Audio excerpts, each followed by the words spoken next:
Jonathan Ernst. Reuters updated on October 22, 2017. The Trump administration is scrambling to defend the president's characterization of his communications with grieving military families, including rush delivering letters from the president to the families of service members killed months ago. Donald Trump falsely claimed this week that he had called virtually all fallen service members' families since his time in office. Timothy Echols Sr. hadn't heard anything from President Trump since his son Timothy Echols Jr. was killed after a collision involving the USS John S. McCain on August 21. But then, on October 20, 2 days into the controversy over the president's handling of a condolence call with an American soldier's widow, Echols Sr. received a United Parcel Service package dated October 18 with a letter from the White House. Honestly, I feel the letter is reactionary to the media storm brewing over how these things have been handled, Echols told The Atlantic.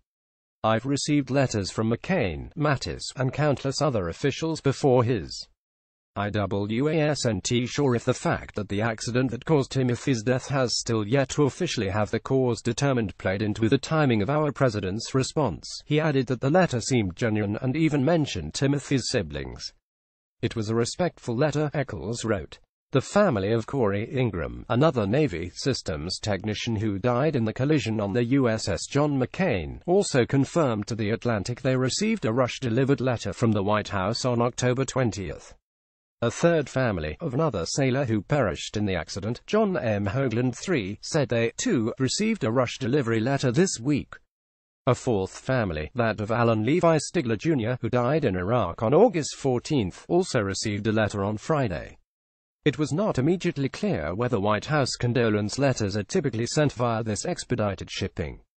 But one former official who served in both Republican and Democratic administrations said that it would be unusual for condolence letters to be sent weeks after the fact because they were seen as priority correspondence, to get to the family in a week or two if possible. The White House declined to address The Atlantic's specific questions about how Trump has or has not comforted grieving military families. The President and the nation are grateful for the service and sacrifice of our fallen American heroes, a White House official told The Atlantic. We have addressed the President's outreach to the families extensively and out of respect. We are not going to comment further. The controversy began with a Rose Garden press conference on Monday, October 16, in which Trump was asked why he had not spoken out about the deaths of 4 U.S. service members in Niger on October 4. He responded by falsely suggesting that previous presidents hadn't made personal calls to the families of slain U.S. service members.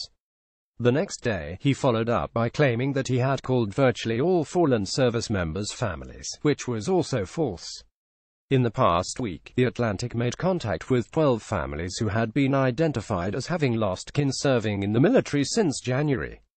Along with those contacted by other news outlets like The Washington Post and the Associated Press, about 25 of the 46 families have been reached. Of those 25, a plurality, 11 families, said they had received neither a call nor a letter from the president. 9 confirmed that they had received personal calls from the president. Members of 4 families said they had received a letter, but no call. And members of the remaining family were contacted by the White House, but declined to meet with the president. According to roll call, by 5 p.m. on October 17, the White House had asked and received information from the Pentagon that indicated senior White House aides were aware on the day the president made the statement that it was not accurate, but that they should try to make it accurate as soon as possible. Given the gathering controversy, especially during wartime, presidents are not expected to personally call the surviving family members of every fallen service member. More than 4,000 American service members have died in the conflicts in Iraq and Afghanistan. Yet the firestorm around Trump's claims about his contacts with military families set off an effort within his administration to shore up the president's claims. The money, the rush-delivered letters, and the recent phone calls all represent a sharp change for an administration whose outreach to bereaved military families had appeared to slow since June. On Tuesday, Trump called the families of 4 men who died on October 4 after promising to do so in the Monday press briefing. Then, along with rush-delivered letters to the families of Echols, Hoagland, and Ingram, Trump also mailed a $25,000 check on Wednesday to a grieving father to whom he had promised money in a June phone call, the father told The Washington Post. The money, the rush-delivered letters, and the recent phone calls all represent a sharp change for an administration whose outreach to bereaved military families had appeared to slow since June. Two families of soldiers killed in Afghanistan on August 2, Christopher Harris and Jonathan Hunter, were told they should expect a call and never received one. The family of Sergeant Rose Hein Vince Brooks, who died in Iraq in August, did not receive a call. Several other families have talked to other news outlets about their experiences. Jasmine William Based, the wife of Sergeant William Based, received a call from Trump, and wrote on Facebook that the president's words to me were kind, genuine and sincere. His words helped me heal during my time of grief. Other recent presidents have not personally called all military families who have lost relatives, but both Presidents Obama and Bush occasionally made such calls. This all comes after a turbulent week, set off by Trump's claim to have been more involved than previous presidents in contacting military families. The president even involved his chief of staff, John Kelly, himself a retired Marine general who lost his son in the war in Afghanistan, in a feud with Florida Representative Frederica Wilson, who said that the president's outreach to a slain U.S. service member's family had been gone poorly. Wilson said a call made to one of families of the four men slain in Niger in early October, Sergeant David Johnson, ended with the family feeling disrespected. Wilson, a friend of the Johnson family, was present when the call was made.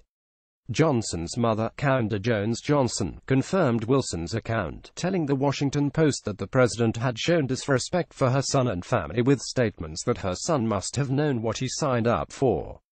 Many questions remain about how Johnson became separated from the other members of his team. Some families expressed that they were disappointed they had not received a call or letter from Trump, but still others questioned the relevance of the president's actions in the larger scheme of things. If that letter or the phone call could bring my son back, I would run from here on foot to Washington, D.C., to get that letter. Sheila Murphy, the mother of R.